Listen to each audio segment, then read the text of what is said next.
Welcome to the podcast, Brittany. I'm really looking forward to getting into our topic today. Yeah, I'm excited to be here. So, when we got connected, I don't even know how I reached out to you like creepily and was like, I loved it. yeah, wait, I'm like, actually not even remember. I just, the intuitive eating anti-diet world is small. Yes.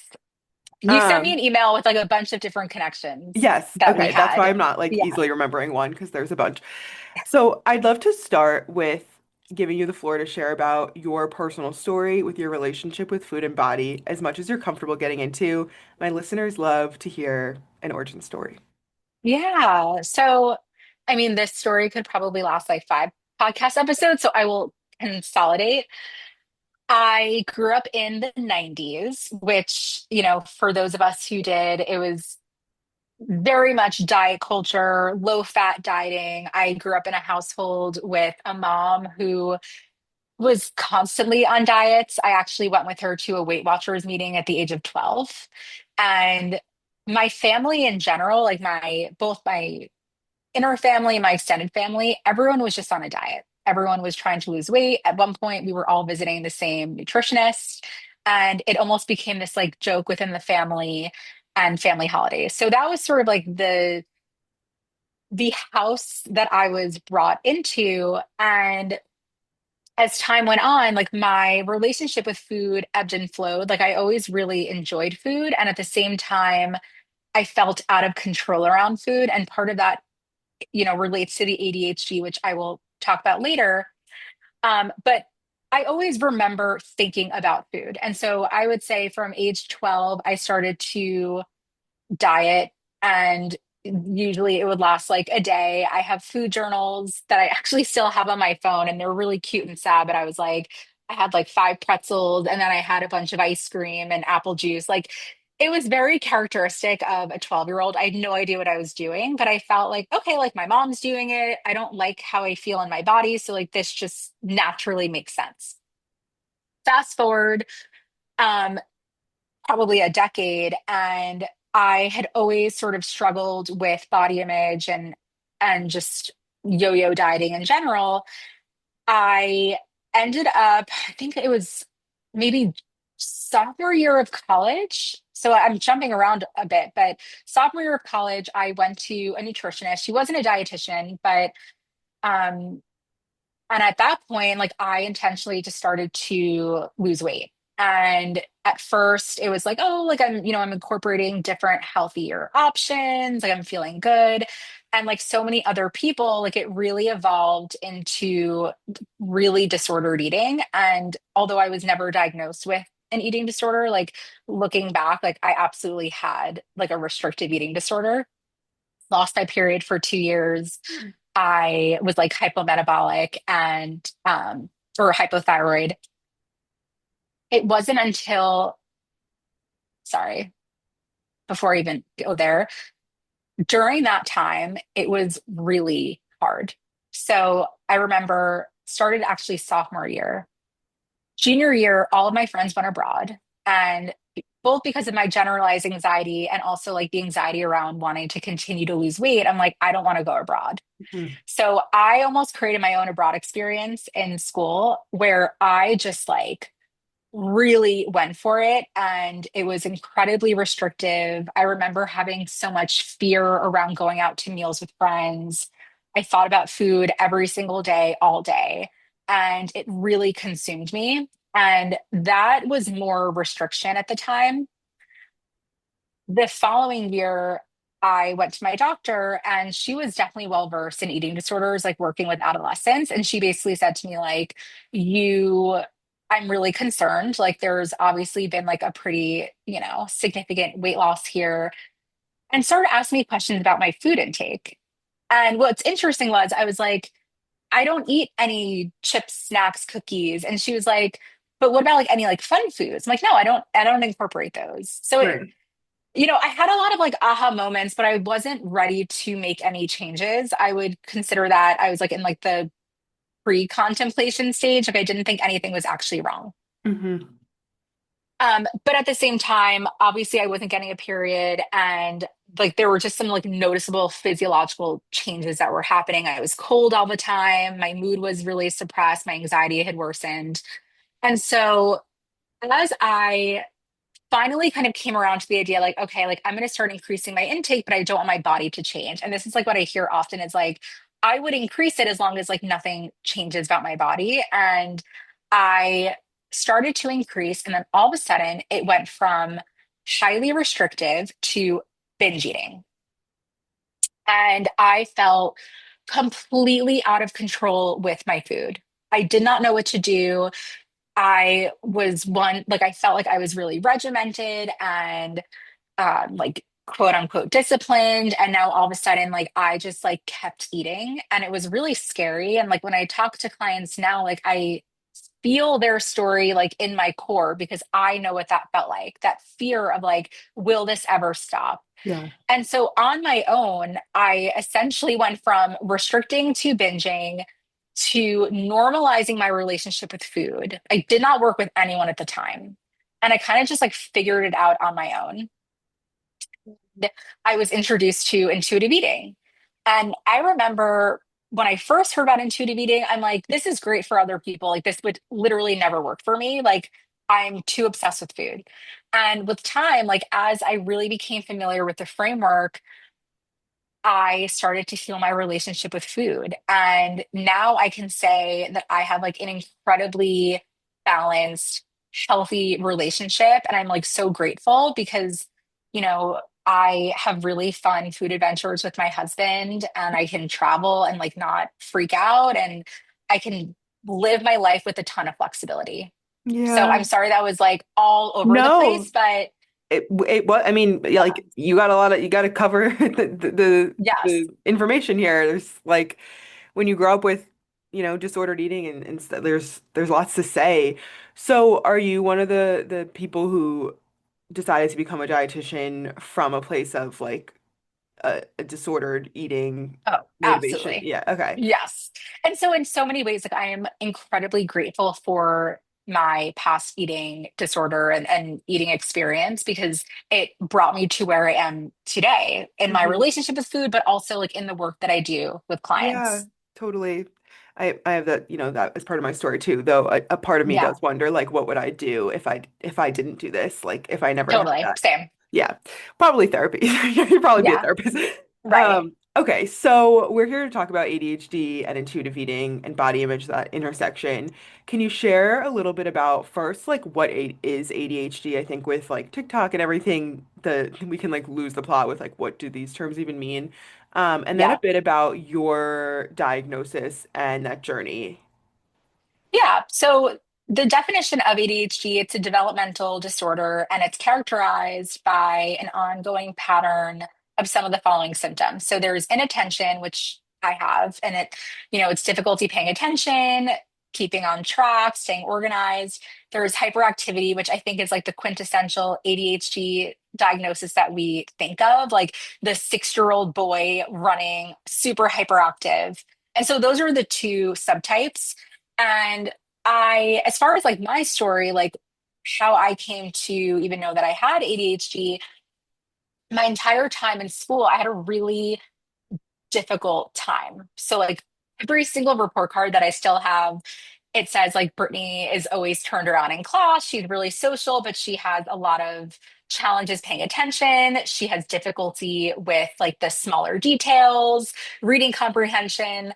And I just struggled. I struggled in school. And then when I got to 8th grade, at the time I was in a private school, and they essentially threatened my parents that they would kick me out if my grades didn't improve. So my parents kind of freaked out. They sent me to a specialist, and long and behold, I was diagnosed with ADHD. They put me on stimulants, like stimulant medication. I think at the time it was like Concerta. And I went from having D's and C's to A's and B's like almost overnight.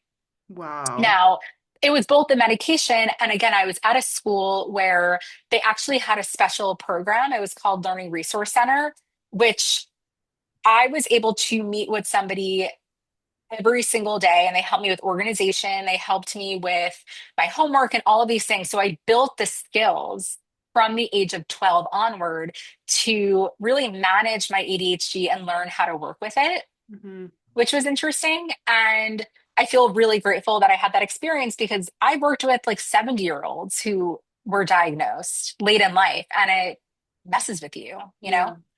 Yeah. Um, and so as far as like how it intersects in my work as a registered dietitian, like obviously I have that lived experience, but from like a nutrition standpoint, it really affected my just like childhood and my adolescence.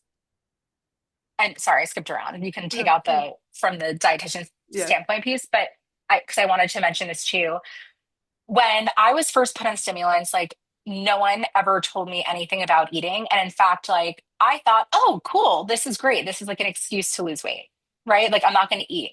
Little did I know, I did not eat all day. And then I would come home and I would fully binge on food because I was so hungry. Like I call it like reactive eating because I did not eat. And then came home. I remember vividly eating like Amy's mac and cheese and like Frosted Flakes at midnight, watching reruns of The Nanny, and then later on Sex and the City.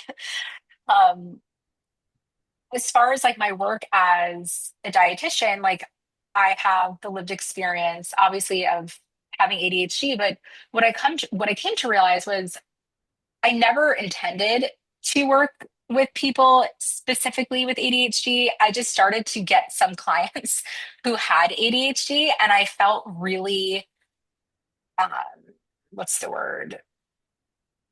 What is the word that I'm looking for? You Like know, connected to them.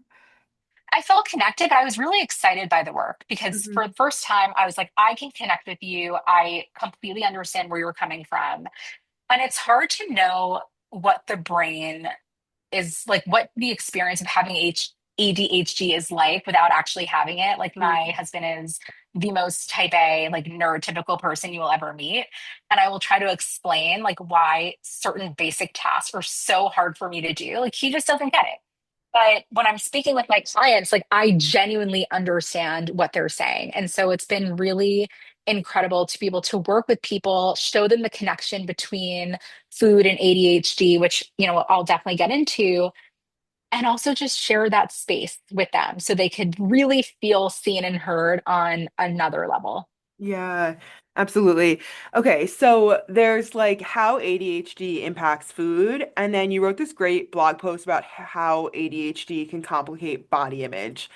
I am like selfishly more interested in the body image side, but I think, we're both dietitians. We have to talk about, I feel like the food Yeah. side in a way is more intuitive. But yeah, let's first touch on how it can impact relationship with food or even more specifically intuitive eating. And then we'll get into body image. Yes. So it's interesting. ADHD affects food in ways that I don't think people would even necessarily realize. So it affects your executive functioning. So this would look like your ability to plan meals. And actually, hold on, there was something okay, I wrote something else that I wanted to make sure I was looking at. But ADHD impacts inattention. So, for example, like someone might get more distracted, they procrastinate, they don't go grocery shopping. And so it's hard to actually incorporate intuitive eating without like the fundamentals in place. So, like, yes, like you could eat intuitively, but if you don't have food from the grocery store, you didn't plan ahead, it's really hard to do. Right. Then a craving So, strikes or hunger strikes and you're not prepared. and not just not prepared, but actually feel really overwhelmed by the decision making. And it's again, it's not necessarily related to any like eating challenges per se, but it's just like the actual act of eating and planning is really exhausting because someone with ADHD, like there are just a million thoughts happening at all Mm. times, Yeah. all different thoughts. So I would say like the biggest components to ADHD and eating would be inattention, disorganization. And so again, like really hard to plan. It is difficult to go grocery shopping, to figure out meals. Oftentimes, like the kitchen is left in disarray. finding recipes. Another core component would be emotional dysregulation. So this happens a lot when it comes to coping with food. So somebody who has ADHD is often more dysregulated from like an emotional standpoint. And so, um, if you are feeling really pissed off at your boss, it's hard to control that feeling. And oftentimes people will turn to food to self-soothe. Hmm. If your brain needs dopamine, you will turn to food to self-soothe. And there is oftentimes like a lot of like instant gratification as Hmm. well. So it's like, I want this now. I don't care if it's going to make me tired. So if we think about, one of the principles of intuitive eating, which often has to do with incorporating gentle nutrition, like that could be really hard for Right. somebody with ADHD because we want the food right now. Right. I also think about such a big part of intuitive eating is about eating for the way you want to feel and a bit of that like forward thinking. Like, okay, yes, maybe I Yes. want this now, but like that will probably make me crash or won't make me feel that good. And I still have a long work day ahead of me or whatever. Yeah. And it sounds like that forward thinking piece could get clouded or like clouded out by more of the immediate Yes. gratification. Yeah. And another part of the intuitive eating process too is people with ADHD tend to have lower interoceptive awareness. Mm, So, for example, like the interoceptive awareness, like your ability to notice physical sensations in the body, I cannot explain to you how many times someone's like, I just like forgot to pee. Like, I had to go to the bathroom and then I sort of like got busy focusing on something else. And then 4 hours, 5 hours pass and like my bladder hurts. And so mm, you can imagine like that also affects food, where somebody may not even really notice hunger cues or they may not notice their fullness cues and they get really busy doing something and they just like fully forget to eat. And that sensation is amplified when somebody is on stimulants because it does stunt your appetite. yeah. Okay, I'm wanting to like summarize these back to you. We have the difficulty with executive functioning and planning, which like I don't even have ADHD, and I'm like, damn, the amount of mental load that it is to go to Yeah. the grocery store, plan a week of meals, try and use everything before it goes bad. Like it's a lot. Yeah. So I can only imagine how that would be complicated when you have something going on neurologically that impacts it. So trouble with executive function, more emotional eating could be like more likely. Difficulty with interoceptive awareness. Some of the we mentioned earlier, like the medications, kind of like feast famine, like messing with Yeah. hunger cues. Am I missing any? So I didn't say this one, but this is actually an important part, and that will also play into body image, but it is like the sensory sensitivities. So Mhm. there is actually a large overlap of people who have ARFID, Mhm. and which is like the avoidant restrictive. It's an eating disorder, but it's not the eating disorder in what we typically would see where it's influenced by body image. It's actually influenced by like sensory, textural aspects of food. And so I would say a lot of my clients with ADHD also have sensory challenges. So Mhm. the texture of food, combining certain foods can be really hard, and the novelty of certain foods can be hard. And so, for all of these reasons, like when we talk about intuitive eating, it's not that somebody with ADHD cannot be an intuitive eater. You absolutely can. But it's also important to recognize that sometimes it's hard to get every single aspect of intuitive eating. Yeah, yeah. So for someone listening who's like, great, great, great, I have ADHD, I feel so seen by you, Brittany. These are real challenges that make it hard to just like listen to my body. What are some of the ways that you work with clients? And I know this is a huge, huge question, but just like some spark notes to help adapt intuitive eating to make it work for their brain wiring. Yeah, it's a great question. So, I mean, first and foremost, it is always just like meet someone where they are. Mhm. And depending on what they need support with, like I spoke with someone right before this podcast recording, and we started to brainstorm what I call like low barrier, medium barrier, and high barrier meals and Mhm. snacks. So, like, low barrier meal would be like yogurt and like an apple, whatever, some fruit. The medium barrier might be microwaving something, and a high barrier might be like involving multiple ingredients and like putting it into the oven. And so it is recognizing with compassion and like without any judgment, like where you are that week, like what do you have the capacity for and the capacity to do, and incorporating it. So, like, we'll often do meal ideas, meal preparedness. I will even like go grocery shopping online. Like, I'm like, take me into your cart and we'll go into Fresh Direct or Whole Foods and like we'll actually plan out their meals for the week and plan different ideas. Um, when it comes to the impulsivity piece, I will often practice like intentionality and a concept that I will often use both with ADHD and eating disorders is like urge surfing. I love And that. so, if the urge to eat is really strong and, you get an email and you're like, I don't want to respond to this. I need to do something. And so the person goes to the fridge and they grab something to eat and they're not actually hungry. It's like, how can we press pause? Can we create space between you and the urge of eating? And it's not to demonize eating Right. in any way, but more so build that intentionality around it and let's find additional skills to turn to.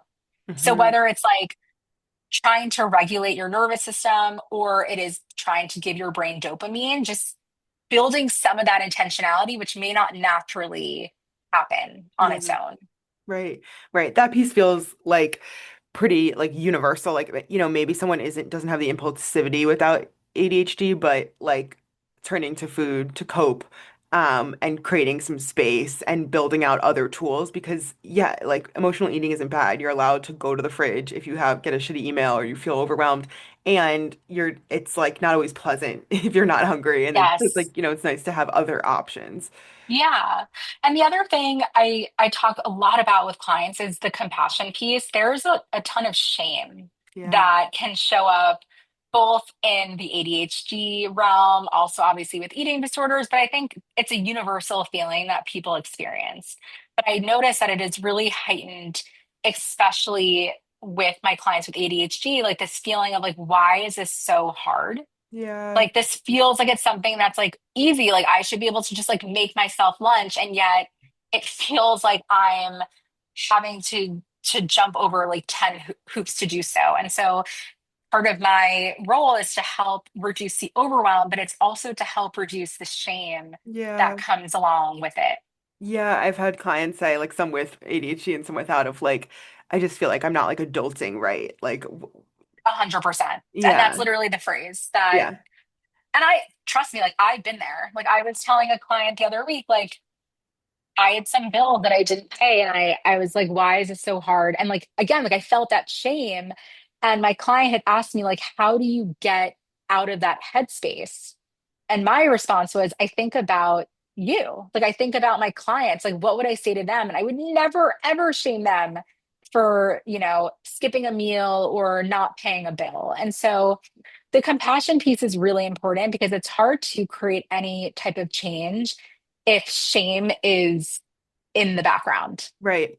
I know you and I have both worked with Bree Campos, and she has these questions like, is it kind? Is it true? Is it helpful? Like, it's not like, I mean, I just think about, is it helpful? Like, it's really not helpful to be like, what's wrong with you? You're not adulting well.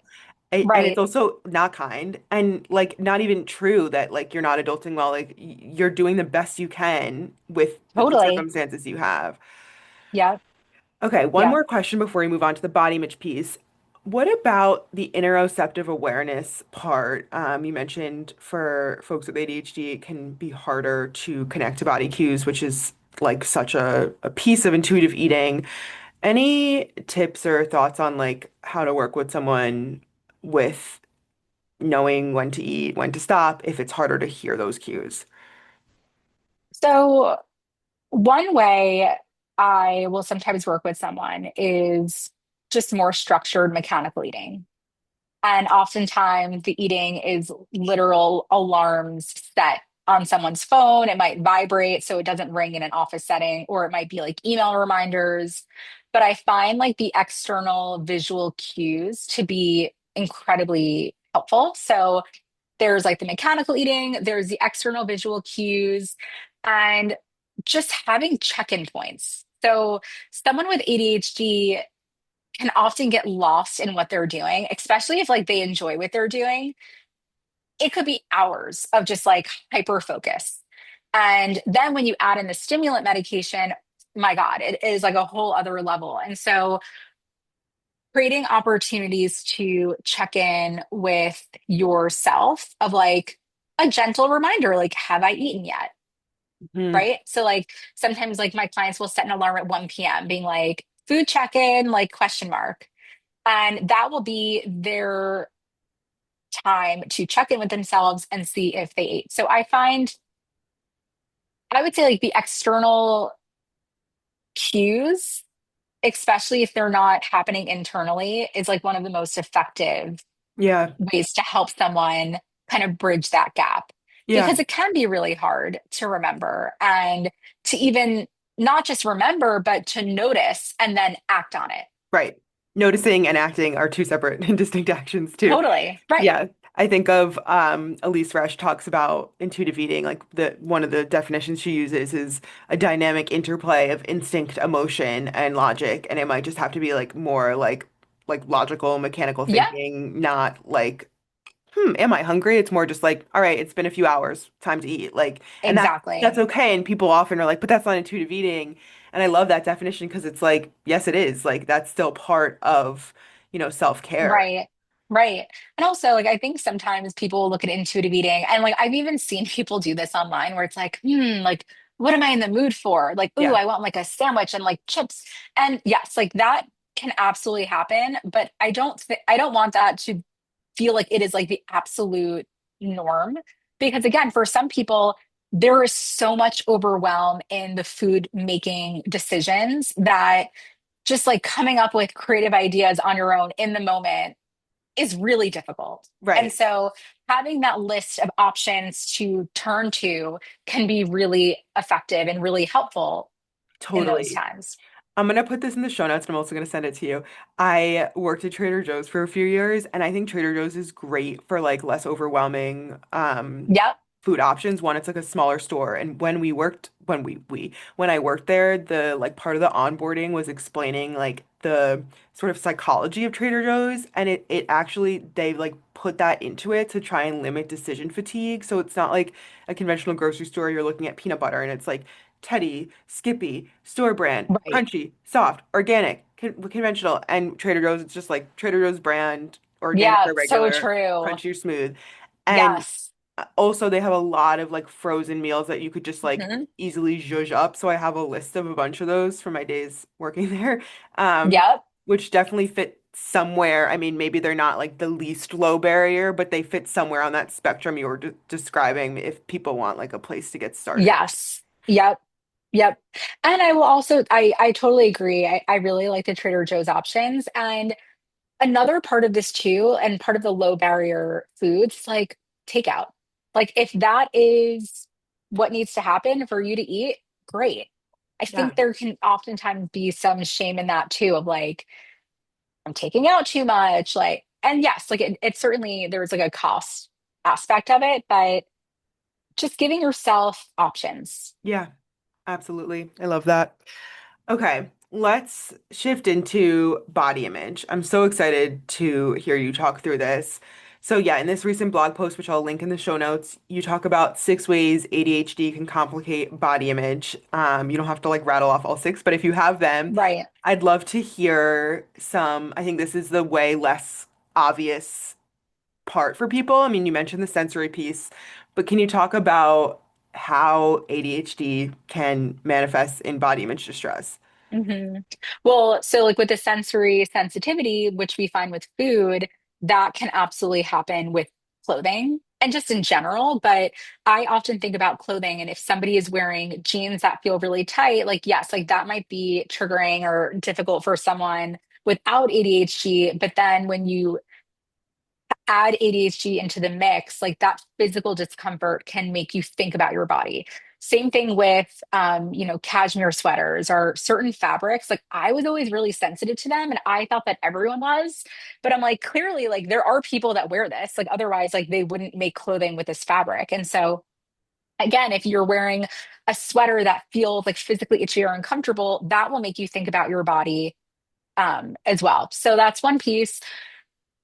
Oftentimes with body image, there is the hyper focus on appearance. So like we talk about hyper focus a lot, where you like kind of zone in and fixate on something. Now, this could be anything. You know, someone with ADHD might all of a sudden like become obsessed with interior design and like their entire personality becomes interior design. Or someone might become like hyper focused on a type of video game, like whatever it is, like enter. But we can see how this can manifest when it comes to like dieting and also body image. Like if somebody is hyper focusing on an outfit, it's like, oh my God, like this outfit needs to be perfect. Like there's some black and white thinking in there. And what might be like 10 minutes for someone could be hours Hmm. for someone with ADHD, just like really fixating and hyper focusing, especially bring in the sensory sensitivity piece. Other aspects of body image that I will often see with clients are, you know, with the emotional dysregulation piece again, like people with ADHD tend to experience emotions very strongly.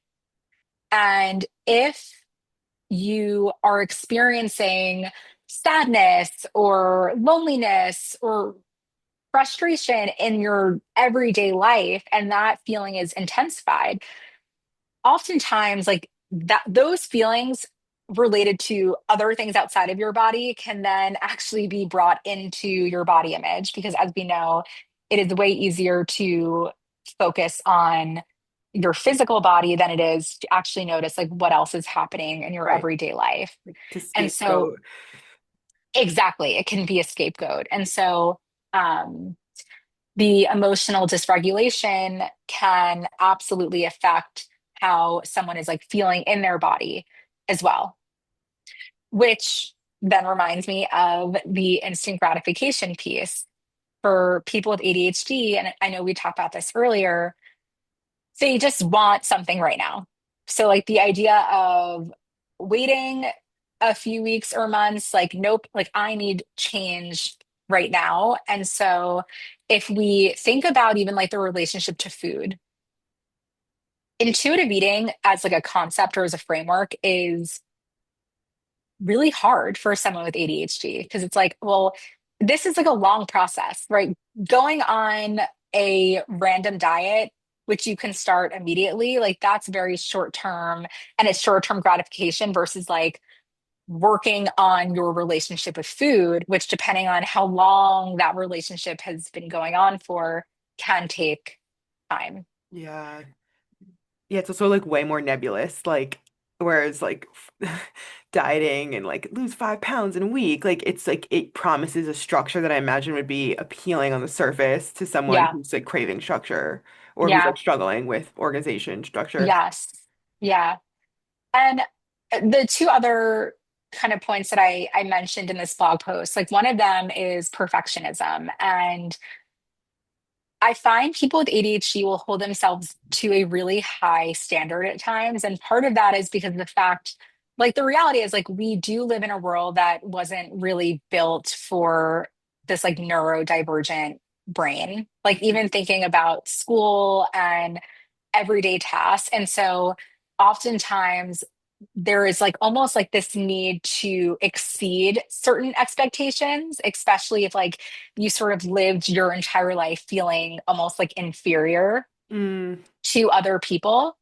yeah. And so that perfectionism, of course, can be brought into like the body image landscape because, again, it's like putting additional pressure on yourself to look a certain way, to act a certain way. And then the final piece of this is around like rejection sensitivity. And so, obviously, not everyone, but a lot of people with ADHD tend to be what we call like rejection sensitive dysphoria. And how we can view this is just it's a really intense emotional reaction to any type of like perceived criticism. And it's also just like hypersensitivity. Mm. So we feel more deeply. We might feel, maybe an example that I will often think of is like your two friends call you from like a hangout and you're like, someone's like, oh, like, I wish you invited me. Like, I would have come. Someone with ADHD may like deeply personalize that, being like, oh my God, like, I wasn't invited. Like, why wasn't I invited to that? And so if we think about it from like a body image lens, someone may feel rejected and put that as part of like their body image, like that Wow. being the reason I had as no to why. idea. Yeah, like this just you're like helping me understand some people in my life actually. I had no idea that was all part of ADHD. I just think of like yeah, like you said, like that stereotypical like kid bouncing off the walls, like that like Yeah. was portrayed. It's really interesting that like sensitivity and specifically like kind of personalizing things, like that example you just gave is so good. It's not just like two friends hanging out. It could feel like you don't like Like a me or personal assault. yeah. Yeah. And um, so like someone with ADHD, like from like a body image lens, it might be like everyone's judging how I look, like they're thinking I let myself go. And again, these are thoughts that someone without ADHD might have, but because there's such a long history of being misunderstood or often like criticized, like it takes it like one layer further. Mm, yeah. Yeah, I'm like wanting to ask you like, so Brittany, what do we do? Like how do we fix body image? And like even without ADHD, like you and I both know it's so fucking hard. Like body image is so hard and charged and it's not quick and it's not sexy and it's just hard And work. there's no end point. Yeah. Right? Like it's I think, I understand and most people that I work with are like, I would like to get to a place of like at least feeling more neutral or getting to a place of acceptance, but body image is a lifelong relationship you have with your body. It's like the Yeah. relationship you have with other people or yourself, like doesn't have an end. Well, hopefully it doesn't have an end point. I mean, ultimately everyone has some end point, but Right. as long as like you are a living human on this planet, like that relationship will continue to evolve. And the same is true with body image. It will continue to evolve, but the hope is that we can have some skills and tools that we can work with when we do have those harder body image days. And I do a lot of values work with clients as well. So, like, what are your values? Like, how do they align with the way that you are viewing your body, speaking of your body, treating your body? And I Mm. find that to be like a really impactful exercise for people to do because oftentimes they're like, yeah, this actually isn't fully in alignment with Right. my value system. I love values work because yeah, so often like part of what can I believe this deeply, like part of what can lead to negative body image and this like yucky feeling inside is like almost like rotting from the inside out of like I'm not like being true to who I am or what I really believe. And I just feel like Right. that can create this dissonance that, I mean, it doesn't account for like all of the reasons why we'd have body image distress, but it can at least like put us on a little bit more like stable ground and give us a good Yeah. foundation to be like, okay, this still sucks. I still am tearing apart my closet and I hate how I look today. And I at least can like reground in who am I? What do I stand for? And I think a lot of the research that I've seen on values is like it doesn't like take away body image distress, but it helps with resilience. Yeah. Yeah. Absolutely. I could see that. And it's, again, kind of tying the ADHD piece back to body image. It's like feeling things so deeply and then also like wanting that quick fix, like wanting that feeling of distress to go away. It all makes sense as to why body image really, there is this overlap between ADHD and body image. But yeah, I think body image is really tough. Like, even as someone is like healing their relationship with food, I forgot who said this. It might have been Elise or someone said this, but it's like maybe Fiona. Someone had said that body image, actually, Marcy Evans, I think she said this, but Mhm. someone said that body image is sort of like this like trickle. It's like drop, drop, drop, like as far as the work goes. So you Hmm. can kind of like heal your relationship with food, but then the body image piece often comes and happens much later. So it's like Yeah. this like really slow trickle, which I understand can feel incredibly frustrating for most people. And I also think in the current day culture, it is even harder to kind of swim upstream Totally. and reach a place of acceptance, given like the GLP culture and the influencer culture. It's it's hard out there. It really is. I just want to say these back for folks. So, 6 ways ADHD can impact how you feel about your body. Per Brittany's awesome blog post, which I'll link, hyper focus on appearance, emotional dysregulation, the pull of instant gratification, sensory sensitivity, perfectionism and comparison, and then rejection sensitivity, which is what we just spoke about. I'll link to this blog post so people can get a little bit more depth on it. I want to close with asking you 2 questions that I ask everyone. The first is, what is your current biggest diet culture pet peeve? Ooh. Actually, I said this to someone yesterday. It is this idea that someone could do intuitive eating for weight loss. Yeah. That is, I would say that's like one of mine because you're like basically co-opting a concept that like you clearly don't fully understand. And I would say my other diet culture pet peeve is just like the continuing demonization of carbohydrates. I constantly joke with clients that carbs have the worst PR team in the world. Yeah, they do. Really bad PR. Like they need to Yes, get a new PR. Protein, great PR. Fats, mediocre, but like carbs, it needs to get a new rap because we need them. They're important and they're delicious. so true. And yeah, with the whole intuitive eating and weight loss, it's like it can happen unintentionally, but you can't go into it being like, I'm gonna lose weight, because then you're gonna screw Yes. with your ability to hear your cues. Yeah. Okay, last question I ask everyone. So you and I are both non-diet dietitians, and we think about like, okay, if we're not going to diet, how are we going to govern our eating decisions? So much of that comes down to tuning inwards instead of going out to outside rules and metrics. And I think a lot about the word intuitive in terms of like finding your intuition or intuitive eating. I just think it's a really charged word, and I got really interested in asking people, what does intuition mean to you, and how do you experience it? What does intuition mean to me? I always come back to body trust.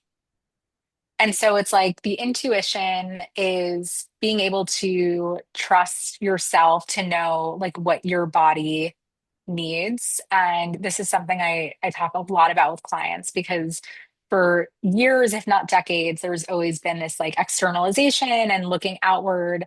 And part of the work is turning inward and being able to trust yourself, trust your own intuition. And that is often what I think about is the trust, which again, it takes time. It's definitely a process. Yeah, absolutely. And is there anything else you're feeling called to share, anything else on your heart that you're wanting to add to make this conversation feel complete? Anything else? I apologize if my brain was kind of operating in like nine different directions. But if you do have ADHD and you're listening to this, you will probably relate to the way that my brain was operating. As far as anything else, I don't think so. I feel like we covered a great deal, and hopefully your listeners were able to take away some bite-sized piece of information as it relates to ADHD, whether it's for themselves or for like people in their life and Yeah. wanting to just better understand. And like at a super, basic level, like if intuitive eating feels harder for you and you have ADHD, like here are all the reasons why, like you're so not alone, you're not making this up. And I hope that you found like validation from all of Brittany's Mhm. wisdom.